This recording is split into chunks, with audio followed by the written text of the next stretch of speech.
그 수고해 오신 분 말씀이 대마초 김추자 씨네 집에서 수고해온 대마초를 이렇게 보니까 퍼런 곰팡이가 쓸어 있더라.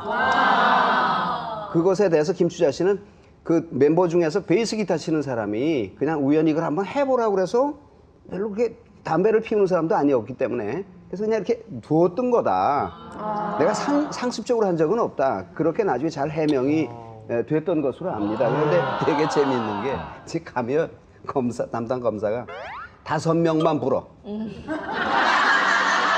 그러니까 이제 가서 이제 5명만 돼. 그럼 너 내보내줄게. 이제 앉아서 이제 만만한 사람 이제 쓰는 거지. 뭐 관계가 있든 없든. 그 이제 고영수가 잡혀갔는데 고영수가 이렇게 쓰다가 이 사람들은 써도 안 부르겠지. 그리고 구봉서, 배삼룡 이렇게 쓴 거예요. 그러니까 이제 검찰에서 볼 때는 이렇게 나이 먹은 사람들까지 대마초를 피웠단 말이야? 그 당장 소환해 이렇게 된 거예요. 아, 슬픈 얘기네요. 그러니까 배삼룡 씨 검찰에 가면서 아니 나는 왜 온 거야? 아니 한문서 변호사께서 검사하셨으니까 진짜로 저 이래요? 이제 사람을 여러 명 이제 데려다 놓고 조사하다가 이 사람한테 혐의가 증거가 좀 부족할 때는 그냥 풀어줄 수는 없잖아요. 네. 그럼 그 조사받는 사람은 내가 오늘 구속되는 거 아닌가 불안할 때 3명만 불어. 말씀하신 대로 네. 뭐 3명, 5명 하다가 네. 도저히 이 사람 생각 못하면은 그래 3명만 풀어. 또 3명 얘기하면은 그 사람 이제 풀어주는. 네. 이게 미국에서 이제 플리바겐제도 비슷하게 우리도 그렇게 이제 누구 다른 사람 끌어들이면 내가 빠져나가죠. 참 안타까운 그 당시 있었군요. 시대를 반영하네요. 네. 자, 다음 기사를 보니까 이제 우리에게 참 아련하고 참 안타까운 추억을 남겨주는 배우 최진실 씨에 관한 기사가 있네요. 네, 최진실 씨 하면 그 CF 잊을 수가 없죠. 제일 먼저 떠오르는 CF일 거예요. 남자는 여자하기 나름이에요. 예. 저 맛 좀 살려서 해보세요. 아, 네. 아유, 진짜. 남자는요, 여자하기 나름이에요.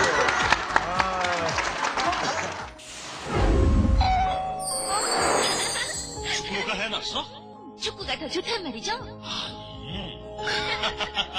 남편 퇴근 시간이며 여자하기 나름이에요.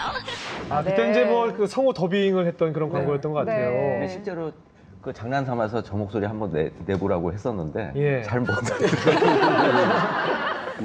그 목소리는 권희덕 씨라고 권희덕 씨. 유명한 분이에요. 이대호 기자는 최진실 씨와 그- 최진실 씨 바로 그 세상을 떠나던 날도 같이 그러니까. 계셨었죠. 네, 네. 그리고 아무래도 제가 추억이 많으실 것 같아요. 기자 생활 첫 번째 해서 예.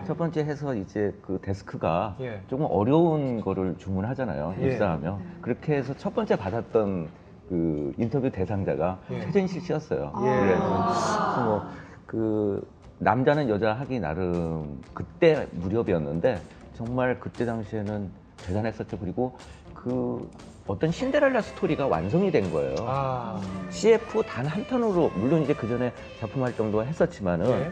그거 하나로서 CF 퀸이 돼버리니까 예. 그 90년대에 이어지는 미니 시리즈의 어떤 효시 같은 시가 됐죠. 됐죠. 아까 말씀하신 것처럼 그렇게 최진실 씨가 사실 오랜 동안 좀 고생을 하셔서 수제비를 그렇게 싫어했다는 얘기가 있어요. 네. 어려울 때 수제비만 먹어서. 수제비를 별로 평상시에는 안 먹고 예. 집에 놀러 가게 되면은 굉장히 그 비빔국수나 예. 이런 그 요리를 직접 하거든요. 예. 물론 이제 일하시는 아주머니도 계셨지만은 뭐 손님이 오면은 뭐 이렇게 비빔국수가 저는 굉장히 맛있었고, 근데 또 특이하게 그 뼈 없는 닭발이 아니라 진짜 예. 닭발을 너무 좋아했어요. 예. 그래가지고 그걸 뭐 젊은 여자 후배들이 와도 그걸 갖다가 배달해서 먹으니까 좀 낯설기도 하고. 네. 그러니까 뭐 기자님, 마지막 조금 저기 그 최진실 씨하고 술을 많이 드셨다고 했잖아요. 혹시 그 술 먹었을 때 다른 점이 없었나요? 왜냐하면 그 전세상 갈 때도 네네. 아마 술을 좀 먹은 상태. 그런 술 먹었기 때문에 그런 상황이 벌어진 건 아니고 다른 원인이 그 자살하는 연예인들의 공통점이 있습니다. 한 가지가. 예, 근데 그거를 알려. 제가 얘기하기는 조금 이 자리에서는 그렇고. 강현재 변호사, 그 최진실 씨에 대해서 기억하는 것 있으세요? 최진실 씨는 워낙 드라마나 CF에 많이 나왔었고 우리 세대 친구들 사이에서 최진실 씨 하면은 그 완벽한 미모, 전형적인 미모, 뭐 이렇게 범접하기 어려운 연예인 미모가 아니어서 아니고, 더 예. 인기가 있고, 만만함. 그랬던 것 같아요. 최진실 매력의 특징이 만만함인데 저도 별거 아닌데 두고두고 웃는 기억이 하나 있는데 곽영일 씨라고 혹시 아세요? 영어 강사이기도 네. 하고 팝송 진행 많이 하는 그 친구랑 뚱뚱한 친구 한동안 친하게 지냈는데 이 친구가 특징이 있어요. 그냥 옆 사람을 그냥 안 놔두고 꼬집고 때리면서 끝없이 말을 하는 사람이에요.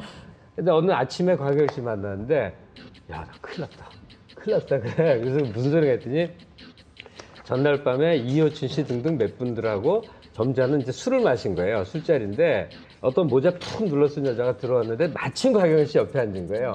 그러니까 이 사람이 자기 습관대로 떠들면서 꼬집으면서 이걸로 막 이렇게 치면서 별 난리를 치다가 어느 순간 딱 보니까 최진실이 그래. 최절정기에 최진실이었던 거예요. 근데 가만히 나 큰일 났다고 기색을 보니까 좋아하더래. 자기를 마구 대해줄 수 있는 사람들이 편했던 거예요. 그래서 스타들은 또 그런 그걸 느낌이 또 있나 봐요. 애잔하게 들었어. 저희가 최민실 씨가 이쁜 척하지 않았고요. 예. 잘난 척하지 않았고 부잣집 딸이 아니었고 예, 맞아요. 솔직히 좋은 대학을 나오지 않았었고 그러니까 정말 나하고 비슷한데 너무 야무지게 또순이처럼 네, 맞습니다. 아주 그냥 세상을 잘 살아가는 게 너무 통쾌했어요. 저희들이. 그게 이제 그 드라마 한 편이 끝나면 꼭 뒤풀이를 하잖아요, 그죠? 네. 그 이제 쫑파티라고 그래서 이제 그 출연 배우들이랑 다 뭐 수십 명 되죠, 뭐 한 30-40명 이렇게 모여서 보통 이제 방송국 그 이제 입구 같은데 넓은 터에다 이제 쫙 펴놓고 이제 그걸 먹고 그러잖아요.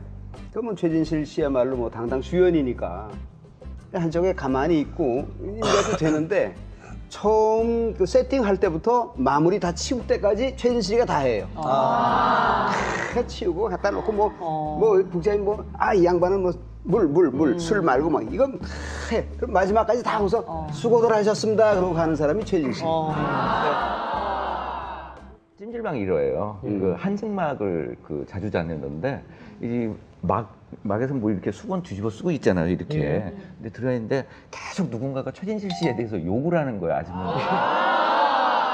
그래서 실제적으로 너무 참으려다가 자기가 화가 나서 아주머니들이랑 좀 말싸움을 한 적도 있고.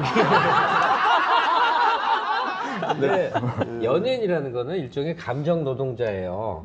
우리 모두의 기쁨을 대신 슬픔을 대신 이런 존재인데 한 사람의 연예인일 뿐인데 어떻게 이렇게 전 국민의 마음을 아프게 했을까?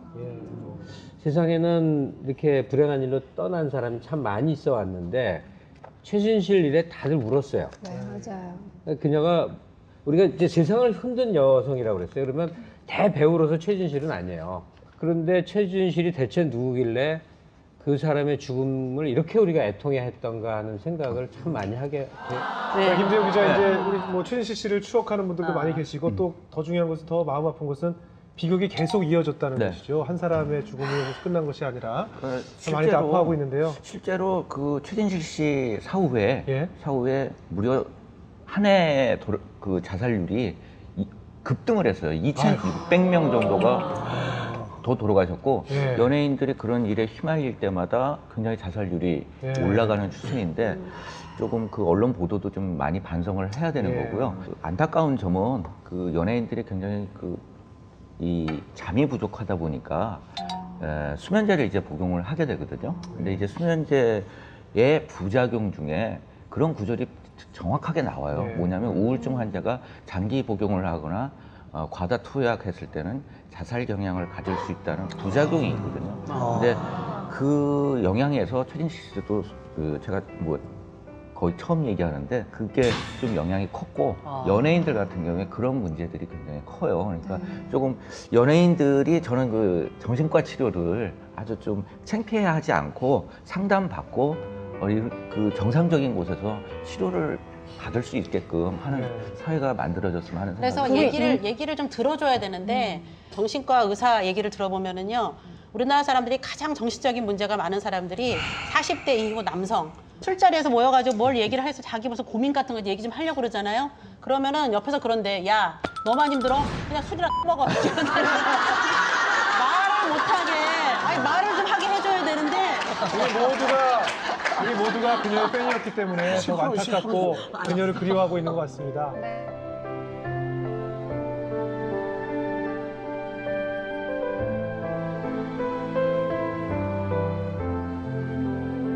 저희가 지금까지 이제 대한민국을 뒤흔든 여성들에 대해서 얘기를 해봤는데요. 이제 좋은 일로, 정말 기쁜 일로 대한민국을 흔들어줄 여성들 많이 나왔으면 좋겠습니다. 네, 더 그런 여성들을 더욱 기대해 보겠습니다.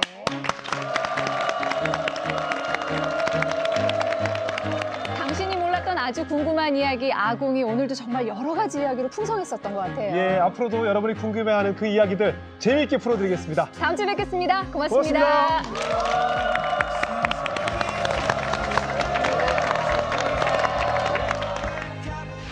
성매매와의 전쟁을 선포하고 대대적인 단속을 벌인 김광자전 중앙경찰서장을 이 자리에 모시겠습니다. 티켓다방을 단속하셨다고. 미아리 텍사스촌이라고 부르는 세상에 여성들이 거기가 감금돼 있어요. 그걸 혹사당하죠. 임금 착취당하죠. 평범한 보통 선량한 시민이에요. 학벌, 신분, 연령, 아주 천박한 성문화가 우리나라를 지배하고 있어요. 그 업주들의 반발이 굉장히 거셌을 것 같아요. 너 당신 죽여버리겠다. 너희 두 딸을 죽이겠다. 교장 딸도 있고요. 여대생도 있고요. 멀쩡한 주부도 있고요. 여성에게도 문제가 커요.